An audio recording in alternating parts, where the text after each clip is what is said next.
अगं कांताताई, हा साहेब. संध्याकाळी माझे काही पाहुणे येणार आहेत. जेवणाची प्लॅनिंग कर बरं. बर.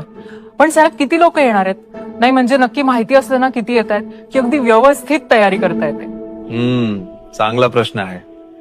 कारण प्लॅनिंग बरोबर असेल तर सगळं बरोबर होत. हो. 10 जण येतील. ठीक आहे साहेब. अगं ऐक कांताताई, हा साहेब. तू देशाच्या प्लॅनिंग मध्ये पण मदत करू शकतेस. मी? हो साहेब, मी काय मदत करू शकते? काहीतरीच तुमचं. बरीचशी.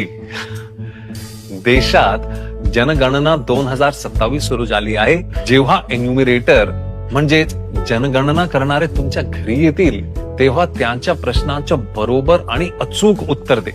ते आकडे एकत्र करत आहेत. आकडे?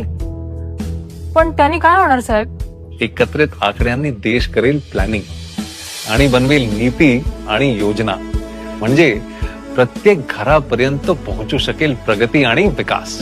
असं असेल ना साहेब, तर मी अगदी हात जोडून त्यांचं स्वागत करेन. नक्की. जेव्हा एन्युमिरेटर तुमच्या आणि तुमच्या घरी येतील तेव्हा त्यांचं स्वागत करा. त्यांना बरोबर आणि अचूक माहिती द्या. कारण तुमची बरोबर माहितीच बनते देशाच्या प्लॅनिंगचा आधार. चला, आपली जबाबदारी पार पडूया. जनगणनेत सहभागी होऊया. आपली जनगणना, आपला विकास.